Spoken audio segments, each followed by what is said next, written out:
क्या होता है, क्यों होता है? कोई पाता है, कोई खोता है। नमस्कार, मेरा नाम है सुशील सिंह और आप देख रहे हैं इक्वलेस। इक्वलेस में आज हम चर्चा करेंगे mystery of the Sundarban. Sundarban का नाम आपने सुना होगा। पिछले 200 सालों में सुंदरबन में 3 लाख लोगों की हत्या कर दी है। किसने? कौन है ये हत्यारा? सुंदरबन के बाघ, सबसे खतरनाक शिकारी। सुंदरबन में हुआ कुछ ऐसे कि सुंदरबन के एक फरक्का डैम है, बांध है, जिसमें गंगा का पानी रोका जाता है और फिर आगे सुंदरबन की तरफ जाता है। फरक्का बांध बनने से पहले क्या हुआ कि सुंदरबन में जो कोलकाता में लाशें बहाई जाती थी, वो सुंदरबन के अलग अलग टापुओं पे जाके रुक जाती थी वो लाशें। तो बाघों के लिए आसान भोजन होता था। जब वो चाहते थे ह्यूमन बॉडीज वो खा जाते थे। इसके पीछे भी धर्म जिम्मेदार है। लाश आधी जली है, गंगा में बहा दी। लाश पूरी तरह जली नहीं, गंगा में बहा दी। किसी भी डेड बॉडी को उठाए, गंगा में बहा दिया। ये धर्म का कारण है जिसकी वजह से इस प्रकार से लाशें गंगा में बहाई जाती हैं। इसे पोल्यूशन कहा जाता है मित्रों।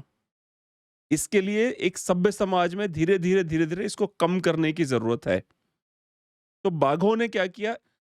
इस तरह की लाशों को खाना शुरू किया और उन्हें धीरे धीरे टेस्ट, उनके मुंह पे खून लग गया इंसान का। जब इंसान का खून लग गया और उसके बाद फरक्का बांध जब बन गया, तो लाशें आना बंद हो गई। लेकिन लाशों के साथ और क्या बंद हुआ जानते हैं आप लोग? लाशों के साथ बंद हुआ मीठा पानी। क्योंकि फरक्का बांध पे बहुत सारा पानी रोक दिया गया। जब पानी रोक दिया गया तो मीठा पानी इतनी मात्रा में इस तरफ आया नहीं, सुंदरबन की तरफ। जब वो पानी आया नहीं, तो सुंदरबन के अंदर मीठे पानी की जगह खारा पानी आ गया। अब खारे पानी ने क्या किया? खारे पानी ने बाघों को लगातार चिढ़ने पे मजबूर, इरिटेटेड रहने लगे वो। इरिटेंट हो गए वो, थोड़े से इरिटेटेड हैं, वो चिढ़े हुए हैं। तो एक तो ह्यूमन खाने की आदत पड़ गई थी उनको, बांध नहीं था तब। अब बांध बन गया है तो ह्यूमन आते नहीं उधर। लाशें नहीं मिलती तो ह्यूमंस पे हमला करते हैं वो। जितने हमले हुए हैं, बहुत कम हमले हुए हैं जो बाघों के कोर एरिया के बाहर हुए हो। इसका मतलब ये होता है कि कोर एरिया जहां पे निर्णय लिया गया है जहां पे बाघ रहेंगे, वहां पे ह्यूमंस जाते हैं उस एरिया में। या तो मछलियां पकड़ने जाते हैं ज्यादा, या तो वो शहद निकालने जाते हैं, या लकड़ियों की तलाश में जाते हैं। कोर एरिया में सबसे अधिक इंसानों को बाघों ने खाया है। कोर एरिया में स्थिति ये है कि वहां पे मतलब 30% सुंदरबन भारत में है, 70% सुंदरबन बंगाल में है। लेकिन सुंदरबन के अंदर सभी लोग दुर्गा माता को बोन बीबी बोलते हैं। दुर्गा माता को बोन बीबी। तो बोन बीबी का आशीर्वाद लेके जाते हैं वो लोग। उसके बाद भी सुंदरबन में एक और प्रॉब्लम ये हुई कि बाघों ने अपना आकार घटा लिया। आप समझ रहे हैं मैं क्या कह रहा हूं? बाघ पहले बड़े बड़े थे। जैसे अगर सुंदरबन के बाघ उठाएंगे आप, उसकी तुलना में मध्य प्रदेश में बाघ से करेंगे, या उसकी तुलना आप जिम कॉर्बेट के बाघों से करेंगे, या फिर बांधवगढ़ के, तो बांधवगढ़ और जिम कॉर्बेट के बाघ बड़े बड़े हैं। सुंदरबन का बाघ लगभग 10% 15% साइज उसने अपना कम किया। लेकिन उसने सीखा क्या पता है? क्यों कम किया साइज? क्योंकि उसको तैरना है पानी में। उसको एजिलिटी चाहिए। वो अपना बड़ा वेट लेके भाग नहीं पाता। तो वो क्विकली हमला करता है और खींच के ले जाता है इंसानों को। अगर आप सुंदरबन में पानी के बीच लगे हुए अलग अलग टापुओं को देखेंगे तो वहां पे लाल लाल झंडे गाड़े गए हैं। फॉरेस्ट डिपार्टमेंट उनको गाड़ता है कि इस जगह पे बाघ ने किसी व्यक्ति की हत्या कर दी। बाघ ने इतने पुरुषों की हत्या की है सुंदरबन के अंदर कि इस समय सुंदरबन में 2 से 2,500 विधवाएं हैं। 2 से 2,500 विधवाएं। मैं स्पेसिफिक केसेस पे आता हूं। अरुण मंडल की पत्नी है नमिता मंडल, ठीक है? वो 2009 में गया, उसको बाघ मार के खा गया। विजयनगर वाले एरिया में, जबकि सबसे डेंजरस कहा जाता है बाघों की तुलना में ह्यूमंस के लिए सबसे डेंजरस एरिया विजयनगर का है, जो हमारे बंगाल में आता है। उसके बाद भारत की तरफ टोटल 450 बाघ है वहां पे। उसमें भारत की तरफ लगभग 100 बाघ है। विपुन पटेल, ठीक है, उसकी पत्नी सुमित्रा, विपुन पटेल को सुमित्रा के सामने बाघ उठा ले गया। वो लोग गए थे जंगल में मछलियां पकड़ने के लिए। सुमित्रा बेहोश हो गई, इसलिए बाघ ने उसको जिंदा जाने दिया। उसके अलावा सरवी रॉय है, उसके पति को उसकी आंखों के सामने बाघ ने चीर के खा गया। पति को तो खाया ही खाया, 16 साल का उसका एक पुत्र था, उसको भी बाघ ने मार दिया। उसके थोड़े दिनों बाद, अच्छा वहां पे केवल बाघ ही नहीं है दोस्तों, वहां पे खारे पानी के मगरमच्छ हैं, क्रोकोडाइल्स। तो बाघ ने इसके पति और बेटे को मारा और क्रोकोडाइल ने बेटी को खा लिया। उसके अलावा गोपाल दास और शांति देवी की कहानी है। कीर्ति दास नाम की एक महिला है, जिसके पिता को, भाई को और उसके पति को, पिता भाई पति, मतलब उसके परिवार में कोई भी पुरुष नहीं है, सबको बाघ खा गया अलग अलग केसेस में। उनका क्या ये आलम है कि उनको बाघ विधोबा कहते हैं, जो वहां की महिलाएं, बाघ विधवा, और उनको अपशकुन माना जाता है। मतलब एक बड़ा ही अजीब सा है। हमारे यहाँ पे धर्म मैटर नहीं करता, हमारे यहाँ अपशकुन हर धर्म में है। उन महिलाओं को अपशकुन माना जाता है, कहा जाता है ये महिलाएं अपने पति को खा गई, जबकि उनके पतियों को बाघ खा गया। प्रॉब्लम है सरकार द्वारा अनदेखी करना इतने सारे लोगों की, इतने सारे लोगों को अनदेखी करना। फॉरेस्ट डिपार्टमेंट के लोग खुद नहीं जाते बाघ के डर से। सुंदरबन के फॉरेस्ट डिपार्टमेंट के लोग खुद नहीं घुसते वहां पे।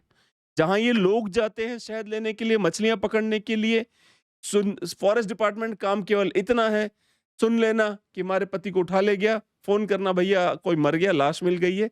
फॉरेस्ट डिपार्टमेंट यही करता है वहां का। फॉरेस्ट डिपार्टमेंट से आप बात करेंगे, वो बोलेंगे हमारे पास इनफ मैन पावर नहीं है, हमारे पास सिस्टम्स नहीं है, पैसा नहीं दे रही सरकार, हम कहां से करेंगे। और जिन लोगों की जमीन है सुंदरबन के अंदर, वो छोड़ के कहां जाएं। 1973 में प्रोजेक्ट टाइगर शुरू किया गया, जिसके तहत टाइगर को एक ऐसी स्पीसीज, संरक्षित स्पीसीज घोषित कर दिया गया था कि आज के बाद टाइगर कोई मार नहीं सकता। सुंदरबन में टाइगर्स ने जितना इंसानों को मारा है, आज भी मार रहे हैं। आप गूगल करिएगा, सुंदरबन की स्थिति भयावह हो गई है, जिस प्रकार से टाइगर ने इंसानों को मारा। अब आप सोचिए, इतनी विधवाएं हो गई हैं वहां की, विधवाओं की समस्या को सरकार के लेवल पर डील करना पड़ रहा है। विधवाओं ने अपना समूह बनाया हुआ है कि हम मिलके जाएंगे। अच्छा, उनके पति को मार दिया, बेटे को मार दिया बाघ ने, सरकार की तरफ से कोई भी कॉम्पेंसेशन नहीं है उसके लिए। आप ट्रेन से गिरते हो कॉम्पेंसेशन है, आप बस से गिरते हो कॉम्पेंसेशन है, लेकिन आप सुंदरबन में अपनी जमीन पे रह रहे हो, आपके पुरखे रह रहे थे, आपने कब्जा नहीं करी, सालों साल आपकी वो जमीन है। अगर आपको वहां पे बाघ आपको मार देता है तो आपको 1 रुपया कॉम्पेंसेशन पश्चिम बंगाल की सरकार नहीं देती। अब देखिए, स्थिति इतनी ज्यादा खराब तब भी हो जाती है कि सुंदरबन वाले एरिया में बहुत साइक्लोन्स आते हैं। बाघ क्या करता है, यूरी मार्क करता है। यूरी मार्क का मतलब यूरिन से अलग अलग जगह पेशाब करके अपना बाउंड्री बनाता है कि ये जगह मैं रहूंगा। अब क्या हुआ, सुंदरबन में साइक्लोन आ गया, तेज बारिश हुई, सारे निशान मिट गए। बाघ कंफ्यूज हो जाता है, मुझे कहाँ रहना है, कहाँ जाना है। ये वाला वीडियो देखिए आप, ये जो रोगन अपने शो पे सुंदरबन की समस्या डिस्कस कर रहा है, देखिए आप ये video. You know about the Sundarbans in India? Yes. That's a crazy place. Crazy. I did a bit about that in my act as well, back in 2009, my Comedy Central special, where over a period of 200 years, they think somewhere in the neighborhood of 300,000 people have been killed by tigers in the Sundarbans. Right. Isn't that nuts? I mean, it's just like that number, it's unfathomable. There was a story that I talked about in that set where there was a boat filled with 5 guys, and one tiger swam out to the boat, killed a guy, dragged his body to the shore, jumped back in the water, swam out to the boat, No killed way. another guy. Did it with 3 different guys until he got tired of killing people. That's insane. Killed 3 people in a boat of 5. So these 2 guys lost 3 Just of their getting friends, picked just off. shit in their pants. They swim. Yeah. Oh yeah. They Tigers swim. are crazy. वो बात और है कि जो रोगन को Jim Corbett की घटना को सुंदरबन से जोड़ दिया उसने, क्योंकि जो बाघ पीछा कर रहा है वो जिम कॉर्बेट का है और सुंदरबन की एक दूसरी कहानी बता रहा है वो। तो इस तरह से बाघ का जो आतंक है सुंदरबन में, और भारत सरकार के द्वारा या पश्चिम बंगाल सरकार के द्वारा जो नेग्लेक्ट है, ये मिलके 3 समस्याएं मुख्य हैं। पहला, फरक्का बांध नहीं बनने से पहले ह्यूमंस का लाशों का बहाया जाना, आधी जली लाशें और पूरी लाशें बांध नहीं होने के कारण गंगा में कोलकाता से और उसके आसपास की जगहों से बहाई जाती थी।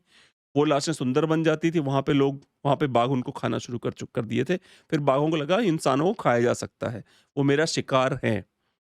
दूसरी बार क्या हुआ, फरक्का डैम बन गया तो मीठा पानी कम हो गया, खारा पानी बढ़ गया। खारा पानी पी पी के बाघ चिढ़ जाता है, चिड़चिड़ा रहता है लगातार, उसकी पर्सनालिटी में चेंजेस आ गए। तीसरा कि वहां पे जो साइक्लोन आते हैं बार बार, उसकी वजह से उसका यूरी मार्क हट जाता है, वो कंफ्यूज हो जाता है।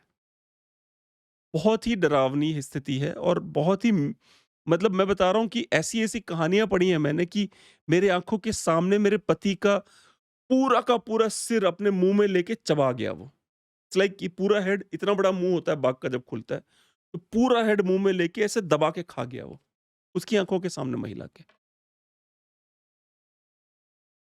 ठीक है, उनकी जमीन है, या तो सरकार उनको जमीनें दे, कहीं और विस्थापित करे, वहां से बोले भाई यहां मत रहिए आप लोग, बाघ को दे दे पूरा एरिया।